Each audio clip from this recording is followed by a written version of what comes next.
जैसा कि आप सभी स्टूडेंट्स को मालूम ही है फिलहाल कि हम लोग इस समय फिजिक्स में इलेक्ट्रिक चार्ज एंड फील्ड का लेसन कर रहे थे और उसमें बच्चों सबको पता है कि हम लोग इलेक्ट्रिक डायपोल पढ़ रहे थे और इलेक्ट्रिक डायपोल के लास्ट लेक्चर में हम लोगों ने ये पढ़ा हुआ था कि अगर हम किसी इलेक्ट्रिक डायपोल को, किसी वैद्युत द्विध्रुव को अगर हम किसी बाह्य वैद्युत क्षेत्र में रखते हैं तो उसका बिहेवियर कैसा होता है, उसका व्यवहार कैसा होता है, उस पर कितना टॉर्क लगता है, कितना फोर्स लगता है और उसकी कई सारी स्पेशल कंडीशंस भी बेटा हम लोगों ने की हुई थी। अब आज उस टॉपिक से और आगे बढ़ते हैं और ये काफी या यूं कहें कि it's a very interesting topic. आज हम लोग ये पढ़ने वाले हैं कि अगर हम किसी इलेक्ट्रिक डायपोल को, किसी भी वैद्युत द्विध्रुव को किसी बाह्य वैद्युत क्षेत्र में रखते हैं और न सिर्फ रखते हैं बल्कि रख करके उसको थोड़ा सा ऐसा घुमाते भी हैं, तो अगर किसी वैद्युत द्विध्रुव को किसी बाह्य वैद्युत क्षेत्र में रखकर थोड़ा सा ऐसा घुमाया जाए, थोड़ा सा घुमाया जाए, ज्यादा घुमाया जाए तो कितना वर्क करना पड़ेगा, क्या हमको कोई काम करना पड़ेगा? क्योंकि डायपोल को ऐसे इलेक्ट्रिक फील्ड में रखने के बाद उसे ऐसे अगर रोटेट करवाना है या ऐसे हम उसको रोटेट करवा रहे हैं तो क्या हमको कुछ वर्क करना पड़ेगा, क्या हमको कुछ कार्य करना पड़ेगा? Answer is yes.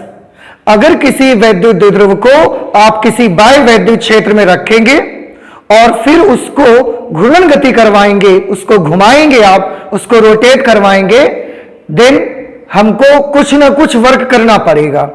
कितना काम करना पड़ेगा? या तो डायपोल को अगर हम घुमाएंगे तो हमको वर्क करना पड़ेगा।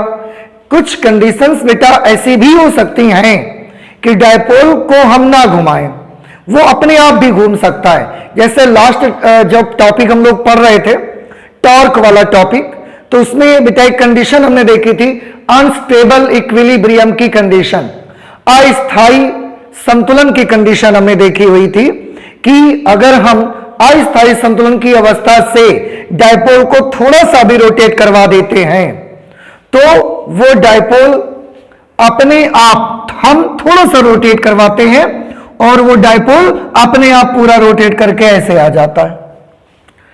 सो there may be some condition कि हम उसको घुमाएं and there may also some condition कि डायपोल अपने आप से भी घूम जाए। अगर हम घुमाएंगे तो मुझे कार्य करना पड़ेगा उस पर, अगर डायपोल अपने आप से घूम रहा है तो वो कार्य करेगा। कितना कार्य करेगा और उस कार्य को हम कैसे कैलकुलेट करेंगे, आज इसी टॉपिक के बारे में हम लोग बात करनी है, हम लोग बात करने जा रहे हैं। तो क्या आज का हमारा टॉपिक रहेगा बाह्य वैद्युत क्षेत्र में रखे वैद्युत द्विध्रुव को घुमाने में किया गया कार्य। तो यहां पर हम आर्टिकल नोट कर देते हैं, बाह्य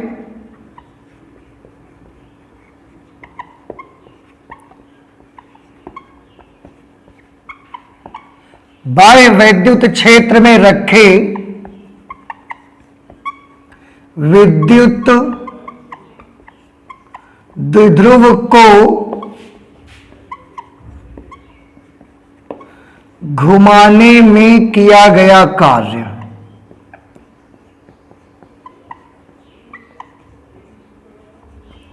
घुमाने में किया गया कार्य, work done in rotating electric dipole in external field, external electric field.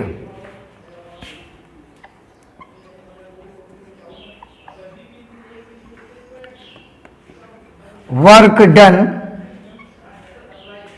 On या बाई, या तो वर्क डन हमें डायपोल पर करना पड़ेगा या डायपोल के द्वारा किया जाएगा। Work done on an electric dipole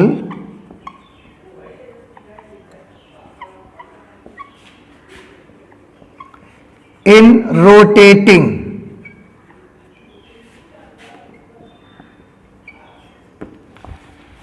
विद्युत द्विध्रुव को घुमाने में किया गया कार्य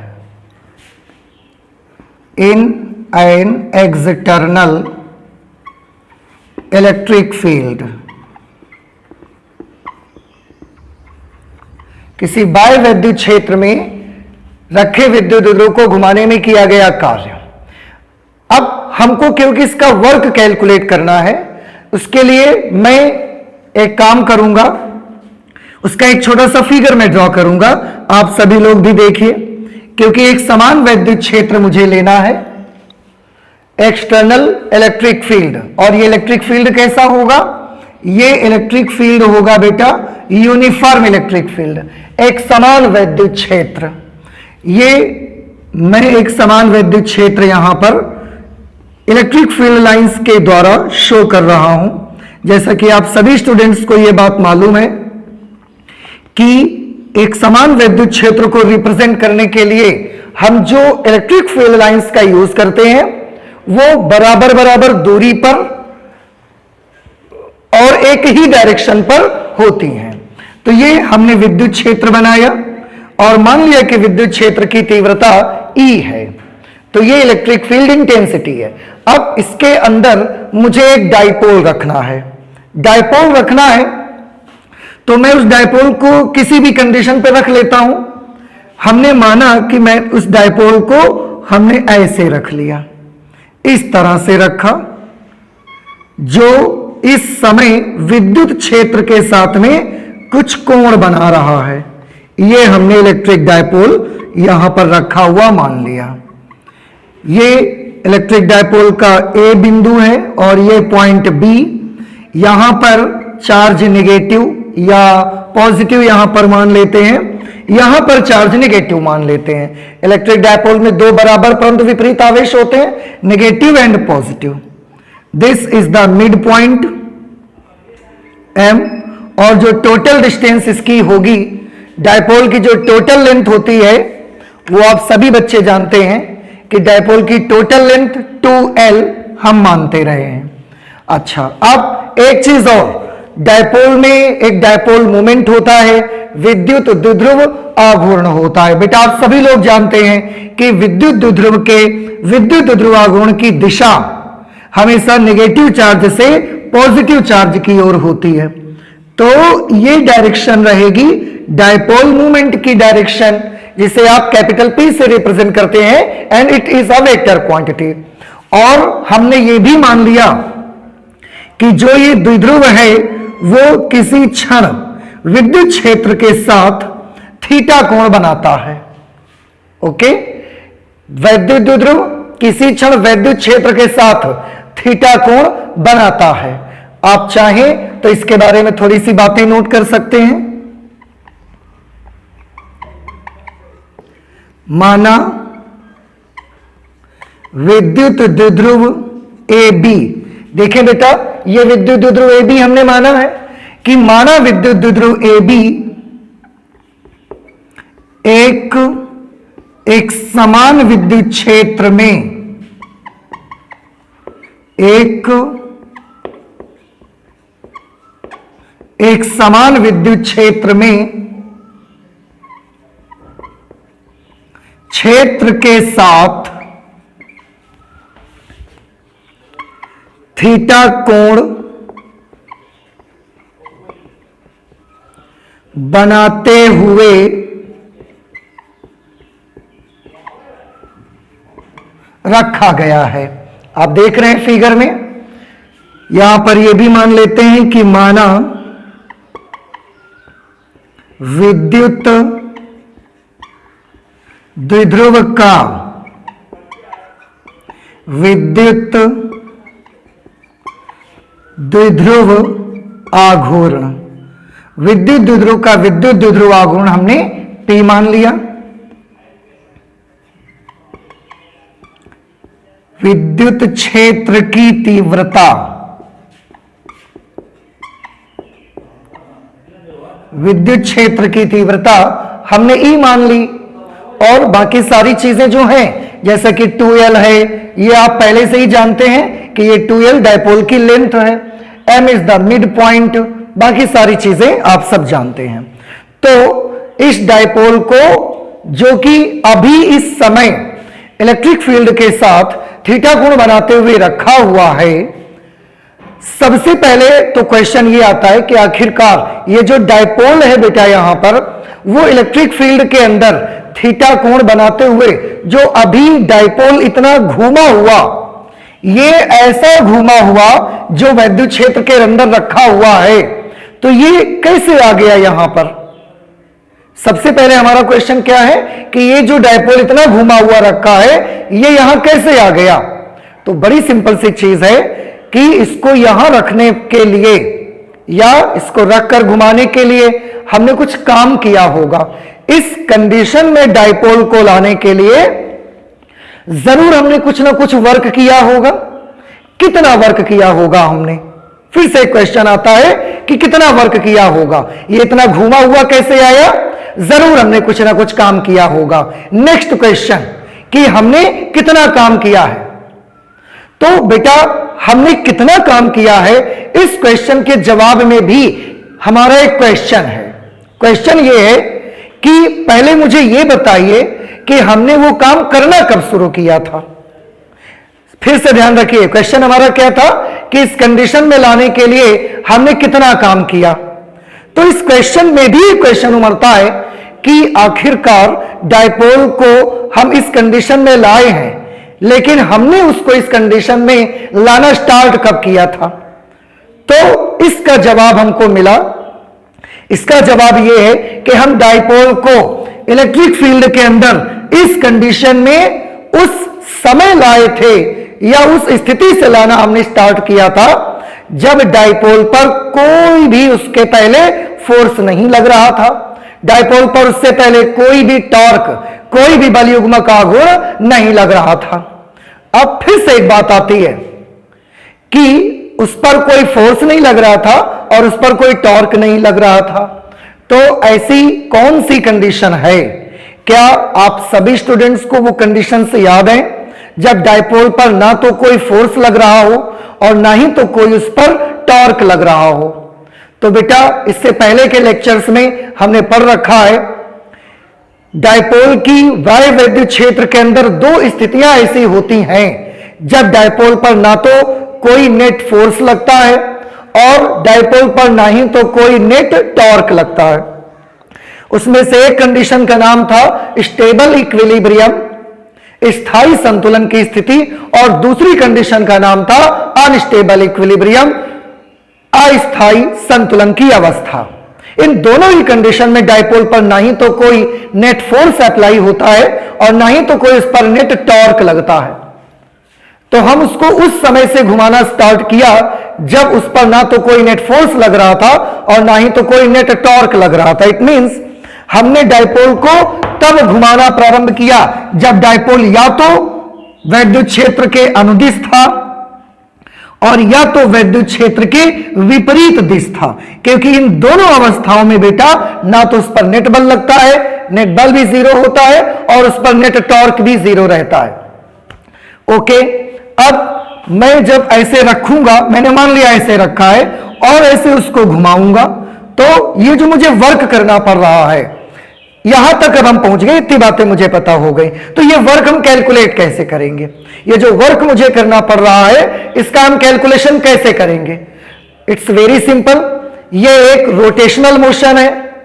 आपको बेटा याद होगा वर्क के कैलकुलेशन के लिए लीनियर मोशन में अलग फॉर्मूला होता है और रोटेशनल मोशन में अलग फॉर्मूला होता है। मैं थोड़ा सा याद दिलाता हूं आपको। फॉर लीनियर मोशन, रेखीय गति, रेखीय गति में वर्क के कैलकुलेशन के लिए आप सभी को मालूम होगा फॉर्मूला रहता है फोर्स इनटू डिस्प्लेसमेंट, बल गुणे विस्थापन। बट फॉर रोटेशनल मोशन, घूर्णन गति के लिए वर्क का क्या फॉर्मूला होगा? क्यों? क्योंकि यहां रेखीय गति नहीं हो रही है, यहां डायपोल में हम रोटेशनल मोशन क्रिएट कर रहे हैं। तो रोटेशनल मोशन के लिए वर्क का क्या फॉर्मूला होगा? फॉर रोटेशनल मोशन, घूर्णन गति के लिए वर्क का क्या फॉर्मूला होगा? क्या आप सभी स्टूडेंट्स को याद है? अगर नहीं याद है तो मैं आपको याद दिला देता हूं, क्योंकि घूर्णन गति आपने क्लास 11th में बहुत अच्छे से स्टडी किया हुआ है। तो रोटेशनल मोशन में वर्क का जो फॉर्मूला होता है वो फॉर्मूला रहेगा एंगुलर फोर्स, क्योंकि ये मोशन कौन सा हो गया, रोटेशन, इसलिए उसमें सारी क्वांटिटीज कोणीय होंगी। तो कार्य बराबर angular force multiplied by angular displacement, angular displacement यानी कि कोणीय बल। कोणीय बल किसको कहते हैं, तो बेटा कोणीय बल तो टॉर्क को कहते हैं, बल युग्म के आघूर्ण को बोलते हैं। तो टाउ इंटू कोणीय विस्थापन के लिए क्या, थीटा सिंबल बनाया गया है। तो इस मोशन में जिसमें द्विध्रुव घूर्णन गति कर रहा है विद्युत क्षेत्र के अंदर, हमें वर्क के कैलकुलेशन के लिए हम ये फॉर्मूला यूज नहीं कर सकते, because this formula is made for linear motion, but in this condition dipole is doing rotational motion only, and for rotational motion there is a formula for the work that is equal to angular force multiplied by angular displacement, means बल युग्म का आघूर्ण गुणे कोणीय विस्थापन। तो बल युग्म का आघूर्ण कितना, टाउ, कोणीय विस्थापन थीटा। ये फॉर्मूला बेटा मुझे यूज करना पड़ेगा यहां पर वर्क डन के लिए। अब अगर ये फॉर्मूला यूज करना पड़ेगा तो बेटा इस फॉर्मूले को यूज करने से पहले मैं आपको कुछ कंडीशंस बता देता हूं इस फॉर्मूले की। इस फॉर्मूले की कंडीशंस ये हैं, जिस तरह से आपको याद होगा जो लीनियर मोशन के लिए फॉर्मूला वर्क का यूज करते थे, उस फॉर्मूले की एक शर्त होती थी कि जितनी देर आप बॉडी में डिस्प्लेसमेंट करेंगे, जितनी देर तक आप पिंड में विस्थापन करेंगे, उतनी देर तक उस पर अप्लाई होने वाला फोर्स एक समान होना चाहिए। सिमिलरली रोटेशनल मोशन में जो वर्क का फॉर्मूला हमने यहां पर लिखा हुआ है, टाउ इंटू थीटा, इस फॉर्मूले में भी एक कंडीशन है, एक शर्त है। वो शर्त फुलफिल होगी तो ही ये फॉर्मूला अप्लाई कर पाएंगे, अदरवाइज हम ये फॉर्मूला अप्लाई नहीं कर पाएंगे। उसके लिए भी शर्त है कि जितनी देर तक डाइपोल में कोणीय विस्थापन हो, जितनी देर तक डाइपोल को ऐसा रोटेट करवाया जाए, जितनी देर तक डाइपोल में ऐसा कोणीय विस्थापन हो, उतनी देर तक जो टाउ हो वो बिल्कुल एक समान होना चाहिए, यूनिफॉर्म टॉर्क होना चाहिए। इसकी एक कंडीशन है, अगर पूरे कोणीय विस्थापन तक आपका टाउ बिल्कुल एक समान नहीं है, बिल्कुल यूनिफॉर्म नहीं है, एक जैसा नहीं है, तो बेटा वर्क के लिए फिर ये वाला फॉर्मूला आप यूज नहीं कर सकते, ठीक है। लेकिन इस फॉर्मूले को हमने देखा, कैसे देखा कि अब सोचने की बात यह है कि क्या टाउ पूरे एंगुलर डिस्प्लेसमेंट तक एक समान रहेगा या एक समान नहीं रहेगा। तो हमने टाउ का फॉर्मूला याद किया। क्या होता है टाउ का फॉर्मूला, लास्ट क्लास में आपको बताया गया है, डेरिवेशन भी करवाया गया था। Tau was P E sine theta, P E sine theta. बेटा टाउ के फॉर्मूले में भी थीटा आता है। अगर टाउ के फॉर्मूले में थीटा आता है तो डाइपोल को इलेक्ट्रिक फील्ड में रख करके जैसे जैसे आप घुमाते जाओगे, जैसे जैसे उसका थीटा आप बढ़ाते जाओगे, तो थीटा के बढ़ने से साइन थीटा बढ़ेगा और टाउ का मान भी तो बढ़ेगा। तो जैसे जैसे डाइपोल में कोणीय विस्थापन करते जाएंगे, टाउ की वैल्यू भी बदलते चली जाएगी। तो हमने देखा कि इस केस में, डाइपोल के केस में, जैसे जैसे एंगुलर डिस्प्लेसमेंट बढ़ते जाता है, टाउ की वैल्यू भी बदलते जाती है, टाउ की वैल्यू भी बढ़ती जाती है। इट मींस टाउ कांस्टेंट नहीं है, टाउ एक जैसा नहीं होगा। तो अगर बेटा टाउ एक जैसा नहीं होगा तो हम डायरेक्टली ये वाला फॉर्मूला यूज नहीं कर सकते हैं। मैंने आपको प्री कंडीशन बताई थी कि जितनी देर कोणीय विस्थापन हो, अगर उतनी देर तक टॉर्क एक जैसा लग रहा है, तब तो वर्क के लिए ये फॉर्मूला आप यूज कर सकते हो। लेकिन जितनी देर तक एंगुलर डिस्प्लेसमेंट होता है, अगर उतनी देर तक टाउ आपका यूनिफॉर्म नहीं है, तो आप ये फॉर्मूला यूज नहीं कर सकते। आप ये वाला तरीका अप्लाई नहीं कर सकते। और आपने क्या देखा, टाउ पूरे डिस्प्लेसमेंट तक, पूरे एंगुलर डिस्प्लेसमेंट तक क्या बिल्कुल एक जैसा रहेगा, क्या एक समान रहेगा? तो इस सूत्र को देखिए, एक समान नहीं रहेगा ये। तो अब हमारे पास क्या तरीका है? अगर ये एक समान नहीं रहेगा तो अब हम क्या कर सकते हैं, कौन सा तरीका मुझे यूज करना चाहिए?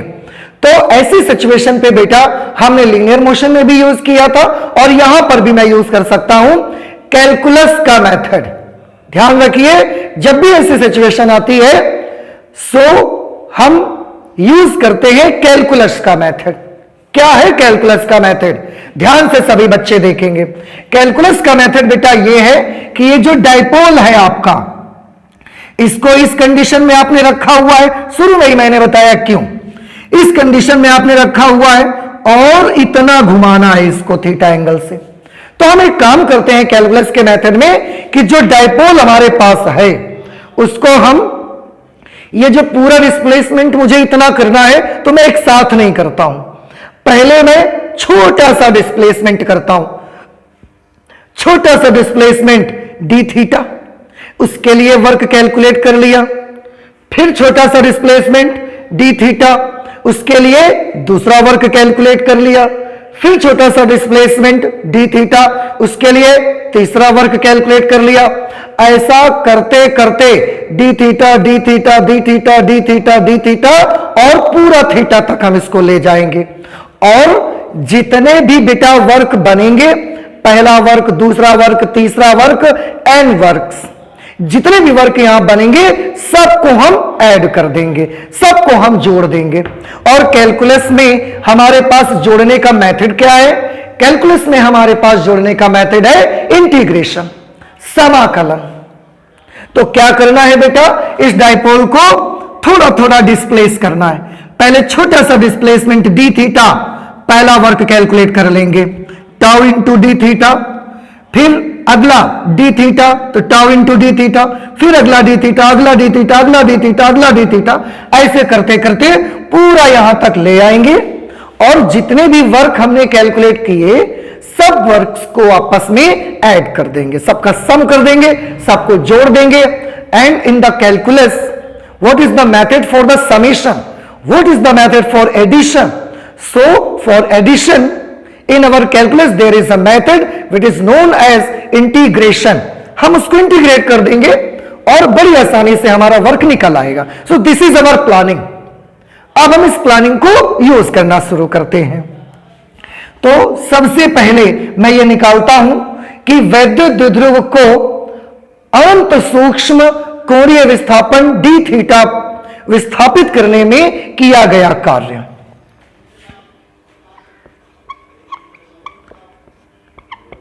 Therefore,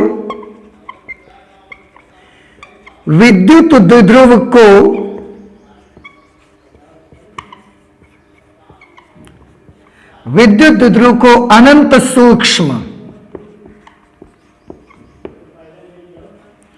अनंत सूक्ष्म कोणीय विस्थापन डी थीटा तक घुमाने में कृत कार्य। बेटा हो सकता है कुछ बच्चे ये भी सोच रहे हो कि सर अभी आप बोल रहे थे कि जब इसको घुमाएंगे तो टाउ एक जैसा नहीं रहेगा, तो क्या जब डी थीटा एंगल तक घुमाएंगे तो टाउ एक जैसा रह जाएगा? तो इसके जवाब में मैं बेटा आपको बताना चाहता हूं कि जब थीटा बहुत छोटा छोटा बढ़ाएंगे आप, इतना छोटा अनंत सूक्ष्म कोणीय विस्थापन बहुत छोटा बढ़ाएंगे तो टाउ की वैल्यू में भी बहुत छोटी सी इंक्रीमेंट होगी। क्योंकि बेटा टाउ का आपने अभी अभी फॉर्मूला मैंने लिखा था, मैं एक बार फिर से लिख दूं। जब आप एंगल डी थीटा के बराबर वृद्धि करा करेंगे, बहुत छोटा कोण बढ़ाएंगे, तो बहुत छोटा कोण बढ़ाने पर टाउ में भी बहुत छोटी सी वृद्धि होगी, अनंत सूक्ष्म वृद्धि होगी। और यह वृद्धि इतनी कम होगी कि हम ये मान लेते हैं कि उस कोण तक टाउ की वैल्यू लगभग कांस्टेंट रही, लगभग यूनिफॉर्म रहा। क्योंकि अगर उतनी देर में वृद्धि भी हुई है तो वो अनंत सूक्ष्म वृद्धि हुई है, तो हम उसको काउंट नहीं कर सकते। हमने उसको बहुत छोटी सी वृद्धि मानकर ये सोच लिया कि टाउ उतनी देर तक लगभग कांस्टेंट रहा होगा, लगभग यूनिफॉर्म रहा होगा। तो विद्युत द्विध्रुव को अनंत सूक्ष्म कोणीय विस्थापन डी थीटा तक घुमाने में कृत कार्य, क्योंकि बेटा बहुत छोटा सा विस्थापन मैंने किया है, डी थीटा कोण तक उसको केवल घुमाया है, तो ये जो वर्क होगा ये वर्क भी बहुत बड़ा नहीं आएगा, बहुत छोटा सा वर्क आएगा और उस छोटे से वर्क को हम dw से रिप्रेजेंट कर लेते हैं। तो dw का फॉर्मूला क्या बनेगा?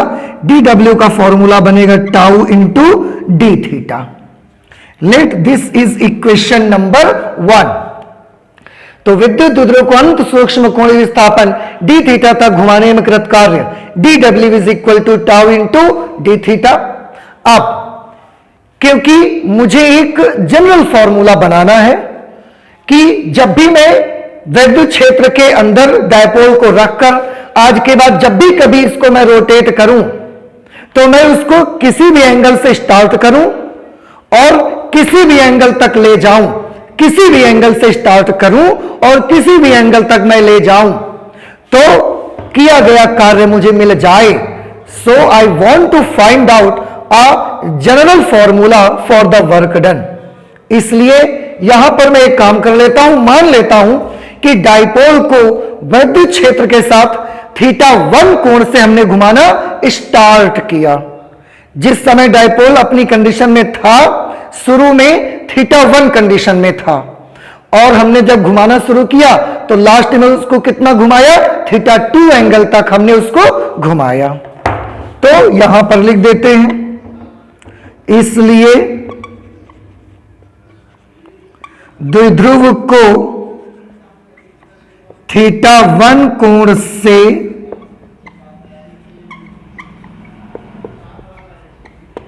इसलिए द्विध्रुव को θ1 कोण से θ2 कोण तक घुमाने में कुल कार्य, बेटा देखिए अभी मैंने बताया वो छोटा सा वर्क मैंने कैलकुलेट कर लिया, डी थीटा घुमाया वर्क कैलकुलेशन कर लिया, फिर डी थीटा घुमाया सेकंड वर्क कैलकुलेट कर लिया, फिर डी थीटा घुमाया तीसरा वर्क कैलकुलेट कर लिया और ऐसे करते करते करते पूरा घुमा डाला और जितने छोटे छोटे वर्क मिले सबको जोड़ना है। जोड़ने का मेथड मैंने बताया इंटीग्रेशन है, समाकलन है। तो द्विध्रुव को θ1 कोण से θ2 कोण तक घुमाने में किया गया कुल कार्य। अगर आपको कुल कार्य निकालना है तो इस छोटे से वर्क का इंटीग्रेशन कर दीजिए, इस छोटे से कार्य का समाकलन कर दीजिए आप। और कुल कार्य के लिए अब मैं W का यूज कर लेता हूं, dw मैं नहीं लिखूंगा। और क्या मुझे करना है? इंटीग्रेशन करना है, tau into d theta from θ1 to θ2। क्यों? क्योंकि मुझे θ1 से θ2 कोण तक घुमाने में किया गया टोटल कार्य चाहिए। तो शुरुआत में वो ऑलरेडी इलेक्ट्रिक फील्ड के साथ θ1 कोण बना के बैठा था, हमने उसको θ2 कोण तक ऐसा घुमा दिया तो θ1 उसकी लोअर लिमिट है, यहां से स्टार्ट किया हमने और θ2 कोण तक उसको रोटेट करवाते करवाते ले गए हैं। तो टोटल कितना वर्क करना पड़ा यहां से यहां तक के बीच में, this I will have to calculate. Okay, अब जब यहां पर वर्क का ये फॉर्मूला मुझे मिला तो फिर से यहां पर मुझे एक चीज क्वेश्चन आता है। क्या क्वेश्चन आता है? क्वेश्चन बेटा ये आता है मेरे मन में कि इंटीग्रेशन अब मुझे करना है, लेकिन क्या मैं इस टाउ को इंटीग्रेशन के साइन के बाहर ले सकता हूं या नहीं ले सकता हूं? तो हमारा जवाब है, आप अगर टाउ कांस्टेंट होगा, इसकी वैल्यू चेंज नहीं हो रही है, if it is a constant so you can take it out, तो आप इसे बाहर ले सकते हैं। लेकिन बेटा अगर टाउ कांस्टेंट नहीं है तो आप इसको बाहर नहीं ले सकते। तो चेक करिए टाउ कांस्टेंट है या कांस्टेंट नहीं है। तो बेटा टाउ का क्या फॉर्मूला था? टाउ का फॉर्मूला है P into E into sine theta, उसमें थीटा की वैल्यू थीटा आता है। अब जैसे जैसे आप डाइपोल को घुमाते जाएंगे वैसे वैसे, क्योंकि थीटा बदलते जा रहा है, थीटा बदलते जा रहा है और टाउ खुद ही थीटा का एक फलन है, क्योंकि फॉर्मूला ये P ई साइन थीटा, घुमाने पर थीटा बदल रहा है and tau is itself a function of theta, तो टाउ भी बदलते चला जाएगा। अभी हमने डिस्कस भी किया था कि टाउ लगातार बदलता रहेगा, इसलिए टाउ कांस्टेंट नहीं है। तो बेटा अगर टाउ कांस्टेंट नहीं है तो फिर हम इसको बाहर नहीं ले सकते इंटीग्रेशन के, और मुझे उसको अंदर रखकर ही कैलकुलेट करना पड़ेगा। तो चलिए कैलकुलेट कर लेते हैं। टाउ का फॉर्मूला सभी बच्चे जानते होंगे। टाउ का फॉर्मूला लास्ट क्लास में कैलकुलेट करके दिखाया गया है, तो टाउ का फॉर्मूला मैं यूज करूंगा। टाउ की जगह P into E into sine theta, work done is equal to integration of P into E into sine theta d theta. Tau की जगह लिखा P E sine theta, d theta की जगह d theta, from theta 1 to theta 2। This is the lower limit of integration and this is the upper limit of integration, and I will have to integrate this whole function from theta 1 to theta 2. Okay? अच्छा, अब फिर से अब इसमें इतनी सारी quantities आ गई हैं, फिर मैं एक चीज देखना चाहता हूं कि क्या इनमें से कोई कांस्टेंट है। बेटा हम कांस्टेंट की बात क्यों करते हैं, क्योंकि अगर वो कांस्टेंट होगा तो हम उसे इंटीग्रेशन के साइन के बाहर ले सकते हैं। देखिए P क्या चीज है, विद्युत द्विध्रुव का विद्युत द्विध्रुव आघूर्ण, an electric dipole movement of an electric dipole.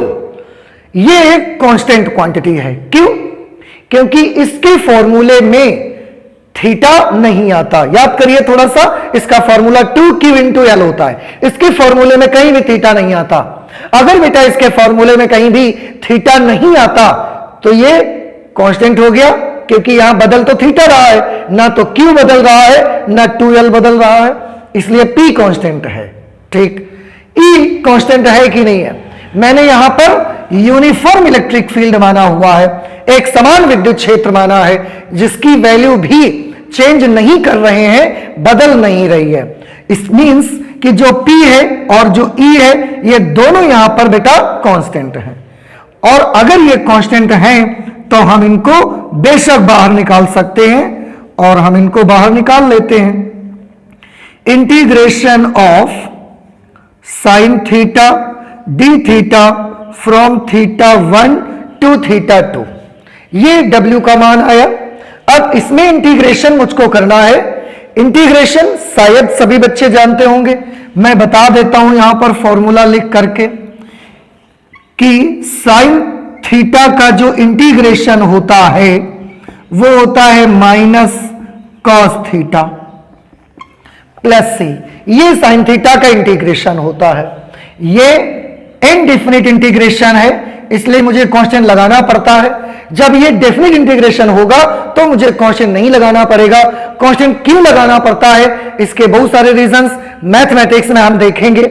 Okay, तो साइन थीटा का इंटीग्रेशन जब मैं करूंगा तो वो इंटीग्रेशन आएगा cos theta minus cos theta. So W is equal to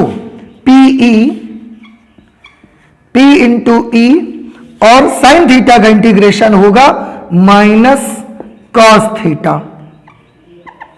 limits आपकी फ्रॉम थीटा 1 टू थीटा 2 है, from theta 1 to theta 2 limits हैं। Integration minus cos theta d theta केवल हमको ये बताता है कि इस फंक्शन का इंटीग्रेशन थीटा के रिस्पेक्ट में आपको करना है, माइनस कॉस थीटा। अब हम इसकी लिमिट्स अप्लाई करेंगे। तो बेटा आप सभी बच्चे जानते हैं, सबसे पहले इंटीग्रेशन में मुझे अपर लिमिट अप्लाई करनी पड़ती है। तो अपर लिमिट क्या है, थीटा 2। मैं इस थीटा की जगह सबसे पहले अपर लिमिट लिखूंगा, तो मैंने यहां पर लिखा माइनस कॉस थीटा 2, माइनस लगाया, कॉस लिखा, थीटा की जगह थीटा 2, फिर नेगेटिव साइन। अब इसी थीटा की जगह इस फंक्शन में इस थीटा की जगह लोअर लिमिट मींस थीटा 1 आपको लिखना है, तो माइनस कॉस थीटा की जगह पर थीटा 1। सभी बच्चों को याद होगा लिमिट अप्लाई करना। अब आप इसे थोड़ा सा और कैलकुलेट कर दें, W is equal to PE। बेटा सभी बच्चे गौर से देखें, ये माइनस और माइनस मिलके क्या हो जाएगा, प्लस, और ये माइनस बना रहेगा। इस तरह से जो फॉर्मूला मुझे यहां मिला, cos theta 1 minus cos theta 2, ये यही वो रिक्वायर्ड फॉर्मूला है जिसे हम लोग कैलकुलेट करना चाहते थे। मींस अगर किसी वैद्युत द्विध्रुव को किसी विद्युत क्षेत्र के अंदर रखकर उसे प्रारंभिक कोण θ1 से अंतिम कोण θ2 तक अगर हम घुमाते हैं तो हमको इतना सारा वर्क करना पड़ेगा। W is equal to PE cos θ1 minus cos θ2, इतना सारा हमको वर्क उस पर करना पड़ेगा। So this is the whole calculation. एक बार फिर से मैं जल्दी से कर देता हूं कि हमने विद्युत द्विध्रुव AB माना और ये एक समान विद्युत क्षेत्र के अंदर थीटा कोण बनाते हुए रखा हुआ है। आघूर्ण P मान लिया है, तीव्रता विद्युत क्षेत्र की E है। सबसे पहले अनंत सूक्ष्म कोणीय विस्थापन d थीटा तक घुमाने में किया गया कार्य हम निकालेंगे tau into d theta. Because this is the rotational motion, I will have to use this formula for work done. द्विध्रुव को θ1 कोण से θ2 कोण तक घुमाने में किया गया total work done. For total work done I will have to integrate this function. मैं इंटीग्रेट कर देता हूं क्योंकि मुझे θ1 से θ2 चाहिए, तो θ1 is the lower limit, θ2 will be upper limit. ये यहां पर आ गया। टी की टाउ की वैल्यू हमने लिख दी, साइन थीटा का इंटीग्रेशन किया, उसके बाद हमने यहां लिमिट अप्लाई कर दिया। लिमिट अप्लाई करने से वर्क डन का formula PE cos θ1 minus cos θ2 मुझे मिल गया।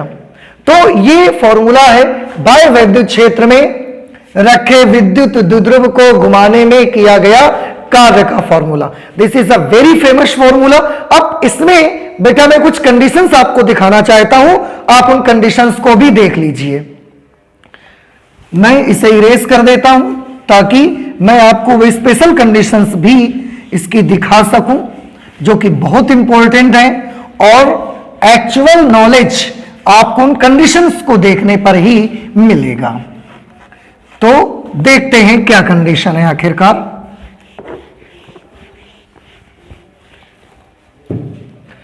कंडीशंस ये हैं कि ये जो अभी फॉर्मूला हमने सॉल्व किया ये एक जनरल फॉर्मूला है। अब इसके साथ में कुछ जगलरी करना चाहता हूं। जैसे मैं ये करना चाहता हूं कि अगर डायपोल बिल्कुल ऐसे रखा होगा इलेक्ट्रिक फील्ड के अलोंग, इलेक्ट्रिक फील्ड के पैरेलल, तो उस समय उसका प्रारंभिक कोण कितना होगा 0 डिग्री। और उससे अगर मैं थीटा कोण तक इसको घुमाता हूं उस समय मुझे कितना वर्क करना पड़ेगा। तो condition 1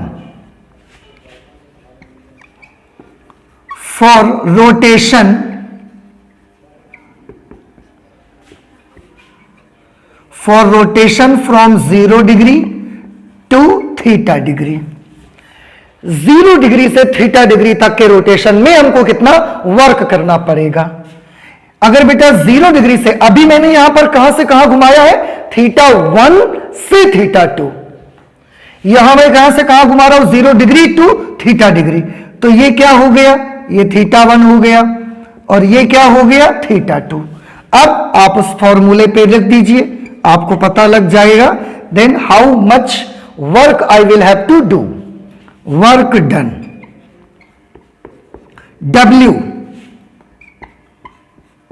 W from 0 degree to theta degree. मैं ऐसे सिंबल बना लेता हूं कि द्विध्रुव को 0 डिग्री से थीटा डिग्री कोण तक घुमाने में किया गया कार्य। वही फॉर्मूला यूज करेंगे, P इंटू E cos 0, θ1 की जगह 0 degree minus cos theta degree. तो क्या वैल्यू आएगी, cos 0 की वैल्यू 1 होगी, इसलिए मैं यहां पर 1 लिख दूंगा माइनस cos थीटा। इस तरह से आपने देखा बेटा कि अगर मैं किसी भी डायपोल को इलेक्ट्रिक फील्ड के अंदर रख करके उसे 0 डिग्री से थीटा डिग्री कोण तक रोटेट करता हूं तो मुझे इतना वर्क करना पड़ता है। देखिए ये भी वर्क डन का फॉर्मूला है, ये भी वर्क डन का फॉर्मूला है, but you will have to remember one thing कि ये फॉर्मूला उस समय यूज करेंगे जब डायपोल ऑलरेडी इलेक्ट्रिक फील्ड के साथ थीटा कोण पर रखा हुआ है और उसके बाद आप θ2 तक उसको ले जाते हैं, तब ये फॉर्मूला लगाएं। लेकिन अगर डायपोल इलेक्ट्रिक फील्ड के अलोंग रखा हुआ है, दिशा में रखा है और थीटा कोण तक ले जाते हैं, तो आप ये वाला फॉर्मूला यूज करिए। तो थीटा 1 से थीटा 2 में ले जाने के लिए ये, इलेक्ट्रिक फील्ड की दिशा से थीटा कोण तक ले जाने के लिए ये फॉर्मूला यूज करिए। सेकंड कंडीशन पे भी मैं उसी तरीके की कुछ कंडीशन यूज करना चाहता हूं। For rotation from 0 degree to 90 degree. अब 0 डिग्री से 90 डिग्री तक के रोटेशन में हमको डायपोल पर कितना वर्क करना पड़ेगा, हम ये कैलकुलेट करना चाहते हैं। 0 डिग्री मतलब ऐसे, और 90 डिग्री ले जाने के लिए मींस बिल्कुल इलेक्ट्रिक फील्ड के लंबवत करना है। मतलब डायपोल को मुझे यहां कैसे करना है, ऐसे से बिल्कुल लंबवत ऐसे करना है। ऐसे है शुरू में अलोंग इलेक्ट्रिक फील्ड, और ऐसा लंबवत मुझे करना है। कितना वर्क मुझे करना पड़ेगा ये कैलकुलेट कर लेते हैं। इस बार थीटा 1 की जगह 0, थीटा 2 की जगह 90 degree. Therefore work done from 0 degree to 90 degree, 0 degree से 90 डिग्री तक घुमाने में किया गया कार्य। तो आप वही वाला फॉर्मूला यूज कर सकते हैं, यही यूज कर सकते हैं। तो P इंटू ई, थीटा 1 की जगह पे हम लिखेंगे 0 degree cos 0 degree minus cos 90 degree theta 2 की जगह पर। बेटा कैलकुलेट करें आप इसे, आप देखें कॉस 0 1, कॉस 90 0, 1 माइनस 0 1 बचेगा, और 1 को PE से मल्टीप्लाई करेंगे तो PE आ जाएगा। So work done on dipole in rotation from 0 degree to 90 degree. मतलब अगर डायपोल को आप 0 डिग्री से ऐसा लंबवत कर रहे हो, 90 डिग्री घुमा रहे हो, तो डायपोल पर आपको PE के बराबर वर्क करना पड़ेगा। ओके, इसके बाद और भी मैं यहां पर कंडीशन यूज कर सकता हूं। कंडीशन नंबर 3 यहां पर मैं लिख देता हूं,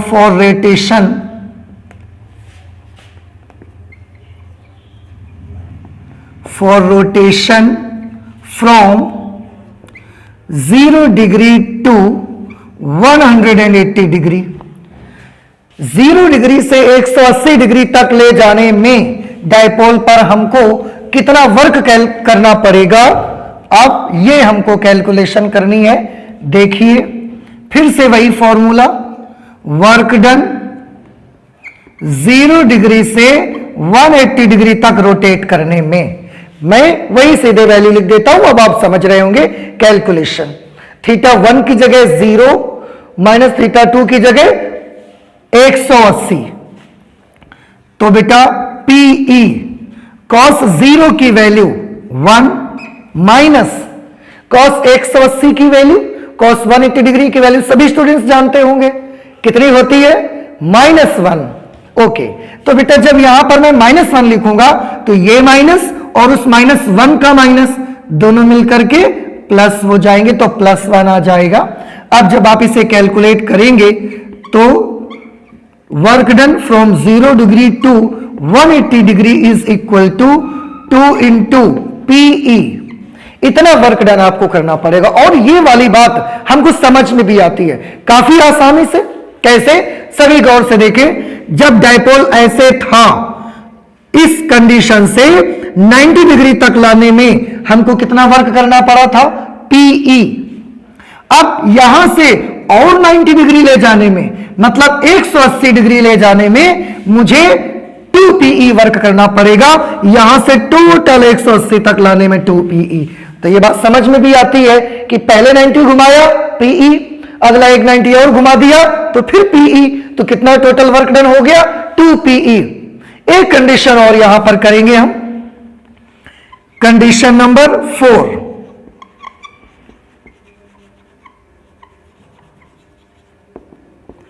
for rotation from 0 degree to 270 degree, 0 degree से 270 डिग्री तक ले जाने में, मतलब ऐसे 0 डिग्री है, हमने इसको घुमाना स्टार्ट किया 90 डिग्री, 180 डिग्री, 270 डिग्री। तो जब मैं ऐसे घुमा के इसको ले आऊंगा उस समय इसका रोटेशन 0 से 270 डिग्री तक का हो जाएगा। उस समय तक हमको कितना वर्क करना पड़ेगा, from 0 degree to 270 degree. 0 degree से 270 डिग्री तक डायपोल को रोटेट करवाने में किया गया कार्य। देखें सभी बच्चे, यहां पर मैं लिखूंगा पीई, ओके। थीटा 1 की जगह बेटा, थीटा 1 की जगह मुझे लिखना है 0 डिग्री और थीटा 2 की जगह मुझे लिखना है 270 डिग्री। यहां थीटा 1 की जगह 0 डिग्री, थीटा 2 की जगह पर 180 डिग्री। अब cos 0, थीटा 1 की जगह 0, cos 0 की value 1 minus cos theta 2, cos theta 2 मतलब cos 270, cos 270 की वैल्यू 0 होती है। तो अगर cos 270 की वैल्यू 0 होती है तो मैं यहां पर 0 लिख दूंगा और वर्क डन कितना आ गया, वर्क डन आ गया पीई। और ये बड़ा इंटरेस्टिंग हुआ बेटा, ये इतना मजेदार है कि आप खुद सोचने पर मजबूर हो गए होंगे कि ऐसा कैसे हो गया। कैसा? ऐसा कि जब मैंने पहले इसको 90 डिग्री घुमाया हमें वर्क करना पड़ा पीई, और 90 डिग्री घुमाया हमें पीई और करना पड़ा, तो टोटल यहां से यहां तक वर्क हो गया पीई। तो अब तक हम ये सोचने लगे कि मुझे जब भी 90 डिग्री घुमाना पड़ता है हमें पीई के बराबर वर्क करना पड़ता है, 1 पीई 2 पीई। तो मैं क्या सोचता था कि मैं ऐसे से ऐसे पीई, फिर पीई तो अगर ऐसे घुमा दूंगा तो टोटल वर्क डन 3 पीई हो जाएगा।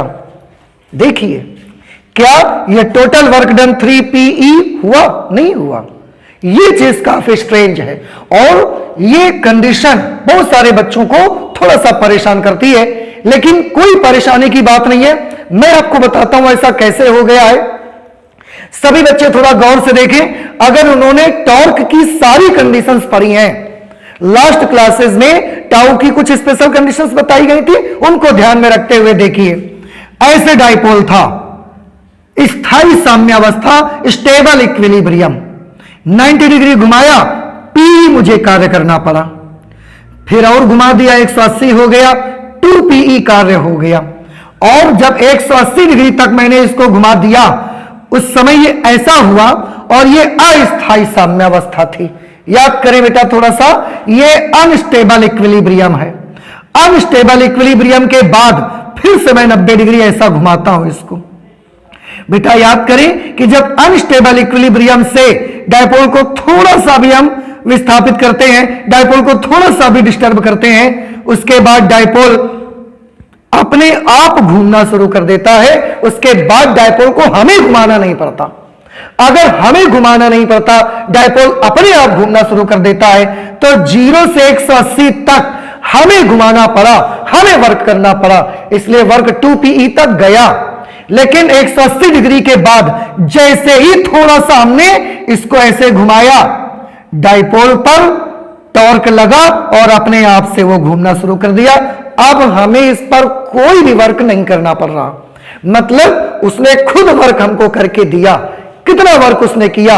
आंसर है पीई वर्क किया। तो अगर हम वर्क करते तो वो वर्क पॉजिटिव होता और जाके डायपोल के वर्क में जुड़ जाता, लेकिन इसके बाद का वर्क तो डायपोल खुद कर रहा है, तो यहां से यहां तक आने में करेगा कितना? पीई करेगा। लेकिन क्योंकि वो वर्क डायपोल ने किया हुआ है, so that work will be negative. तो यहां से यहां तक लाने में हमने 2 पीई वर्क कर दिया। इसके बाद जैसे ही थोड़ा सा घुमाया डायपोल ने, यहां से यहां तक आने में पीई वर्क डायपोल ने किया, उसका वर्क हुआ नेगेटिव, तो 2 पीई में से 1 पीई माइनस हो गया, पीई वर्क बचा।